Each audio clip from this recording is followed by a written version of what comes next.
Hello, everyone, and welcome to Buffalo Bills Breakdown, sponsored by Rochester Flooring, Kitchen, and Bath.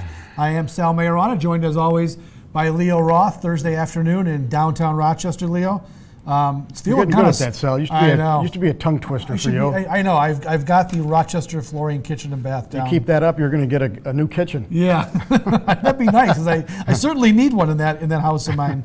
Hey, look, Bills are 2-0, Leo, and there's a lot of people excited about this team, and I think for good reason. I think you and I both agreed that these two games were very winnable, even though they were on the road in the same stadium, obviously, and they did what people expected them to do. At least everyone in Western New York, all the media here, picked the Bills to win both of those games. I noticed down in New York, all the New York writers picked both New York teams in these games.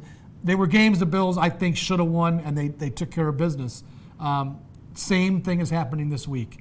They've got a Bengals team coming in here that's 0-2, that has not played well, certainly didn't play well last week. Bills are looking at 3-0 if they just take care of business, Leo. Yeah, well, I think down there, I mean, if the Bills were 0-2 right now, would you be shocked? I wouldn't be shocked because the Bills have been the Bills, but I do like this team a lot. But they were home open. That's why there's a lot of reason to be excited. Is that those were home openers for both teams on the road, and they had to beat these two teams that were playing at home.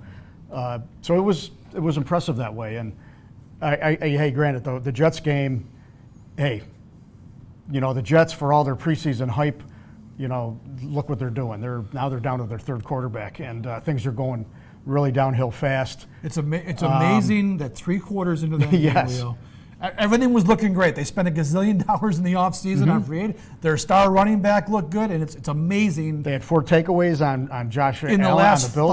5 quarters. What's happened to that team? Yes, so the Bills should be very thankful that's not them, because I think a lot of people thought the Jets and Bills. Well, I know. And the Jets be the same kind of team. If you're a Jets fan, I mean, you're really, really feeling discouraged, because I mean, they did make some really what seemed like very intelligent moves, other than the hiring of Adam Gase maybe as their head coach. I mean, what did he do in Miami?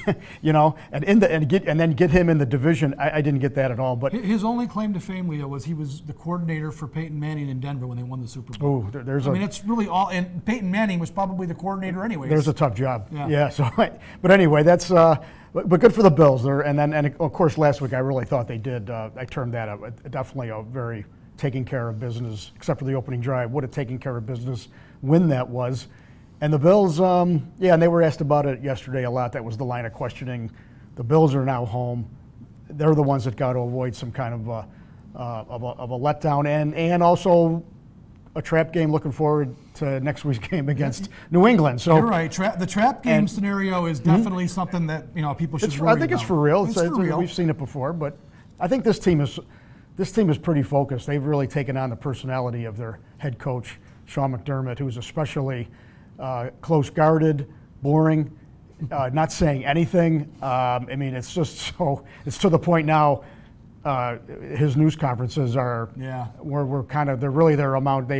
amount to injury updates, and even those aren't very good. Those aren't even updates. Those are just acknowledgments that guys won't practice. So Sean has definitely. It's funny. I think he's been this way the first 2 years too. Once the season starts, he becomes very, very blasé, very focused. I think he's kind of grown tired. I think all NFL coaches grow tired of having to deal with the media 4 times a week. So he has been particularly useless in his press conferences lately. Thankfully, there are some good guys in the locker room who are pretty good talkers, who kind of let us behind the curtain a little bit, and so that's a good thing. But they're also on the guard too. In fact, there was a clip last week, Leo. I think the team's PR staff or whatever, their media staff, they showed McDermott post game. And one of the last things he said before he broke up was, "Be smart with the media."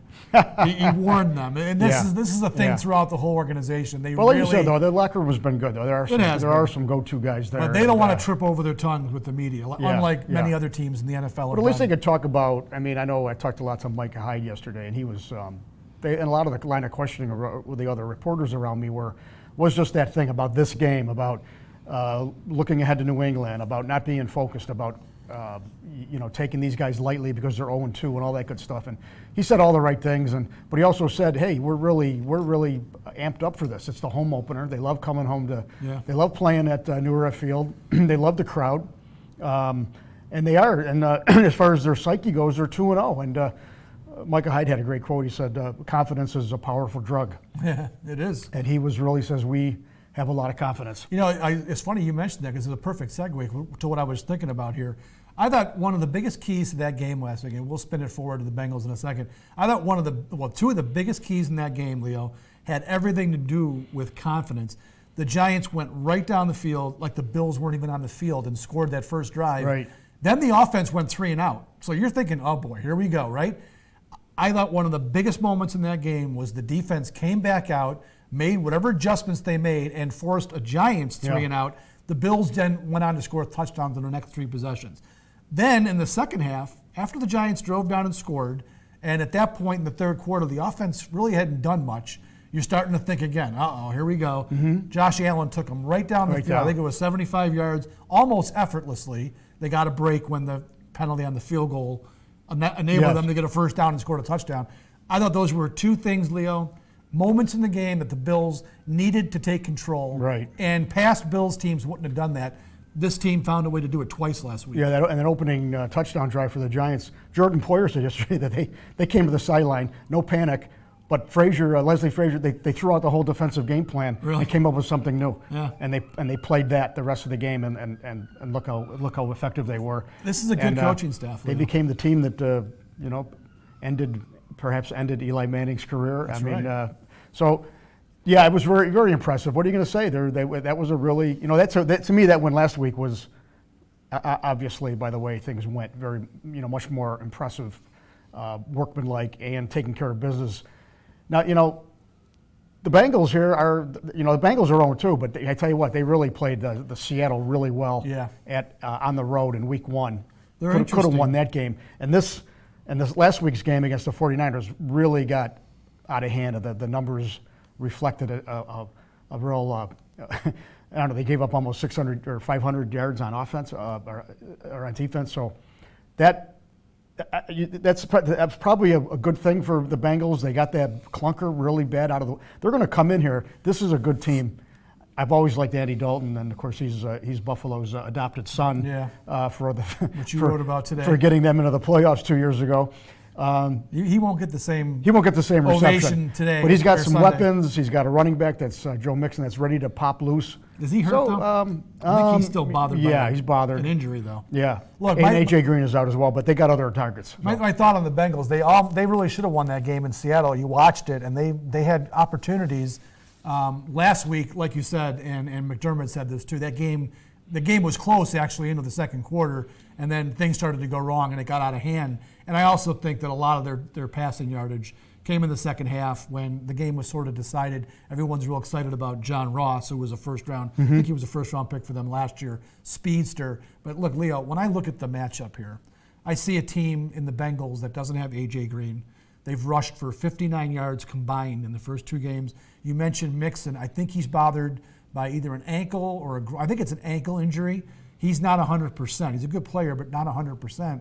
Andy Dalton, to me, is a good NFL quarterback, but it seems like he's always been the line. It's like the Dalton line. Here's Andy Dalton. Here are the good guys. Here are the guys who aren't so good. He just flies in that middle zone. He could be in either one at any time. So without his key weapons, especially A.J. Green, against a pass defense that's been number 1 in the NFL really since the start of 2018, I just don't see the Bengals doing a whole lot in the passing game. And if they can't run, where are they going against this Bills defense? I just don't see it. Great, that's exactly how it might play out. But I think the Bengals are going to, they're kind of beat up on the offensive line as well. The Bills are catching these teams really beat up. The Giants were beat up. Right.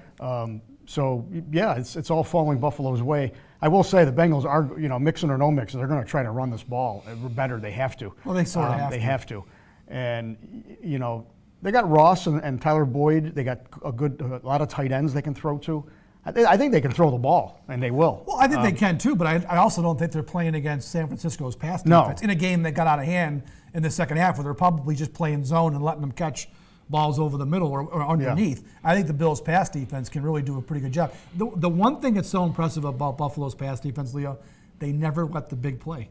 They never give up the big play. There's never a bomb for 60 or 70 yards. I say never. I mean, obviously a couple times. But they're so good at keeping everything in front. They don't allow the big play. That's what John Ross. Yeah. He's a home run hitter. And if they can lock him up and keep him underneath, again, I just don't see the Bengals being able to drive consistently on Buffalo's defense. That's going to be a big key for me. And I like the Bills' defense. Got a great philosophy. I think you had some good stuff today from Trey White about the weakness of their defense. Maybe is giving up that pass underneath. Yeah, they give up the short stuff, but they don't get beat for the home run. And you can give up a couple of big passes, and then all of a sudden it gets into that condensed red zone, and it's a completely different game down there. I talked to Cole Beasley about a story I'm doing for tomorrow on the downfield blocking that the Bills have shown this year. They've been great. Their skill guys have been really good at downfield blocking, and Beasley made the point that you just made. There's a big difference between a 10-yard play and a 40 or 50-yard play on a scoring drive. When you make a big play like that, you figure the field's only 100 yards long. If you knock off half of it in one play, you're already in scoring position. So he said big plays are really important for offenses to score points, not sustain drives, to score points.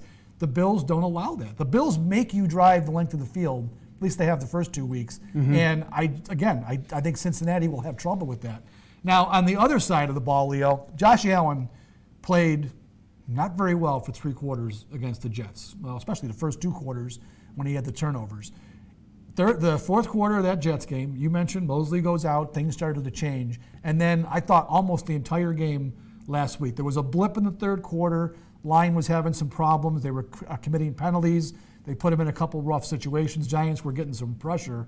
But for the most part, I thought Josh Allen was good the whole game. There was no dip in his play. He was pretty consistent the whole game.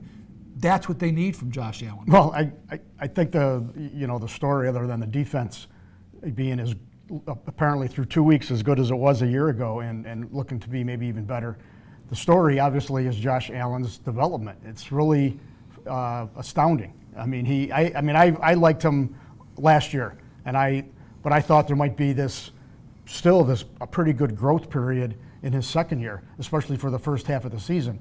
But through 2 weeks, I mean, I'll even argue he did play okay against the Jets. I mean, they were moving the ball through the air through three quarters. But, those takeaways, obviously the turnovers. But I don't think, and slowly but surely, with every start, Josh Allen is starting to win over all the national critics who don't give him any credibility at all. Yeah. And now you look at that class of 2018, and really, I would take him right now. I think I would take him over anybody. Well, Baker Mayfield's a nice player. Mayfield's been good. I'm going to tell you, I watched the other night, and you want to talk about accuracy problems. My God, he was all over the place. I didn't think he was good. Now when he's zeroed in, he can really throw some lasers. But I'm going to tell you, he had about 5 balls blocked. He was, high and wide on a lot of those deep outs. He's got. Yeah, I mean, he is a real gamer. He's a completely different personality. Sure is. He's a fiery type of more of a guy.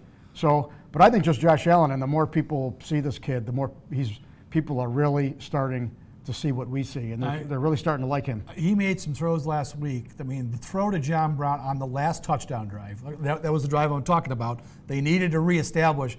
He got flushed out of the pocket and rolled to the right. John Brown ran a really good route because he realized he was in trouble, breaks off his route, goes to the sideline. Allen put it perfect pass to convert a third down. The one to Dawson Knox in the first half, that was as good as any NFL quarterback can make it throw. That was just a fantastic pass. There was one over the middle to Lee Smith was a good one. There was one to Cole Beasley over the middle too. Yeah. That he fired it in there just where he had to have it. So he's made some nice strides. So I think what we've done, what did they do? You gave him a little better line. And they gave him some guys, weapons. And they gave him some guys he can throw to compared to a year ago. Makes a big difference. All these evaluations of Josh Allen based on last year are just foolish. They're completely foolish. Anybody who made a determination that, this kid's going to be a bust after playing, he played 12 games last year with nobody on his side that was any good, except if you count LaShawn McCoy as a threat. He was the only threat they had, and opposing defenses took him right out of it every week almost. Yeah. I think his line, his linear line, Leo, is on the way up, and the more time they get in this offense too, the more familiar they get with each other. Tyler Kroft coming back this week. Yeah. I really like what the Bills are doing on offense. One problem this week it doesn't look like Devin Singletary is going to play. He didn't practice Wednesday or this afternoon. He's not on the practice field. So they've got Frank Gore for a reason. This is probably it. He had 17 carries. He was the guy last week. I mean, Devin Singletary. He had, I think, what did he have, 5 or 6 carries last week, I think it was? Yeah, Frank Gore, much better game. Showed that he's the guy. The old guy still has it. Yeah. His touchdown run was great. He just plowed over that guy. That was pretty powerful. And they've got T.J. Yeldon, who hasn't played at all yet. played it all, and Yeldon's a good player. Yeah. He really is. He's got nice depth there. A very productive player with Jacksonville.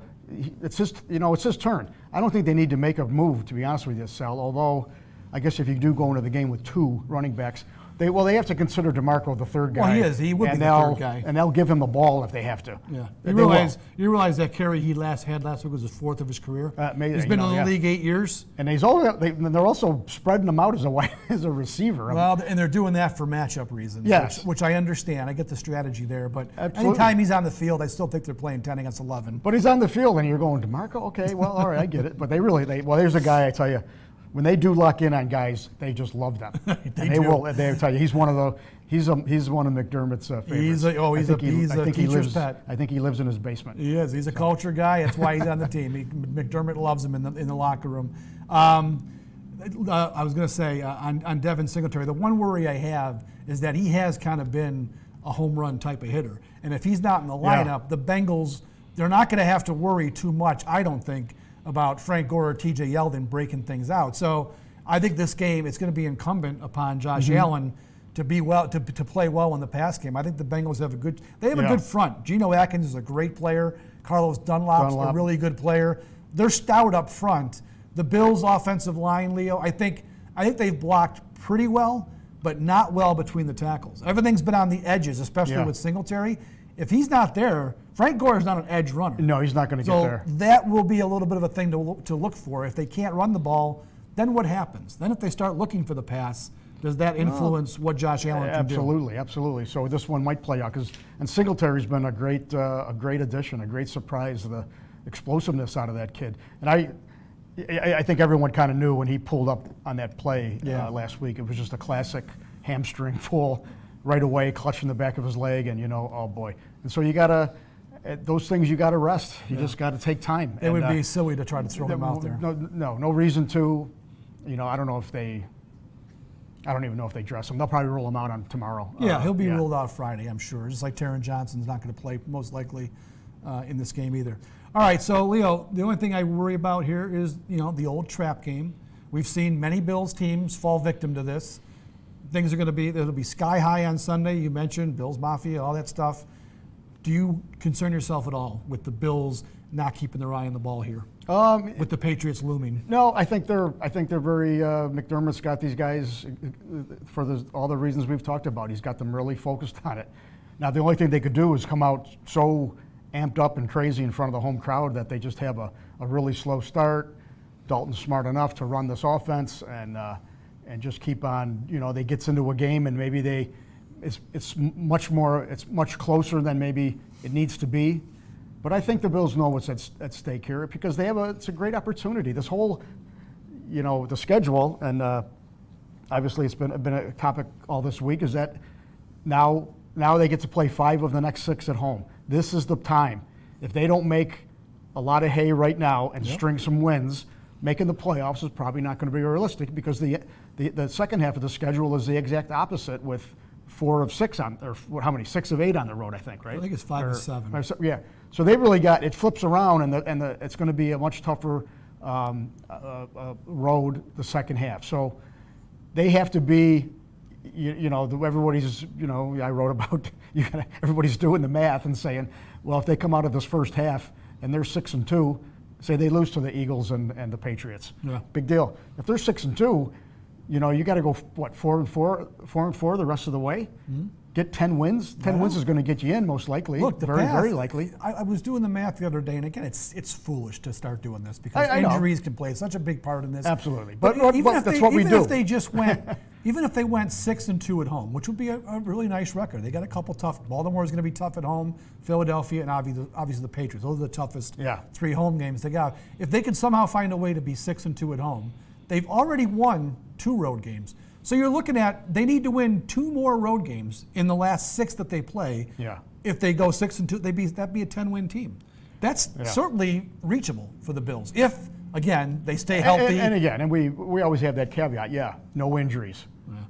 Josh Allen doesn't get hurt. I mean, don't do stupid things to lose games you're supposed to win. All that good stuff. And but you look at that schedule. I mean, I figured it out. There's 5 of their home opponents currently are a combined 0-10. I know. They're just like, who are they playing?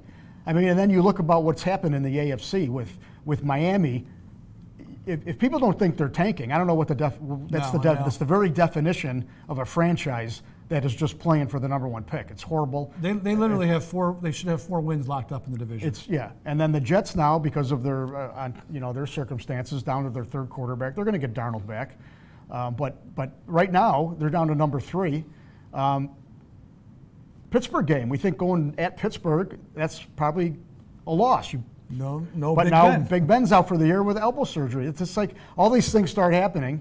Now, the flip side of this is they're also happening for other teams, right? There are other teams that are going to benefit from the AFC being so lousy.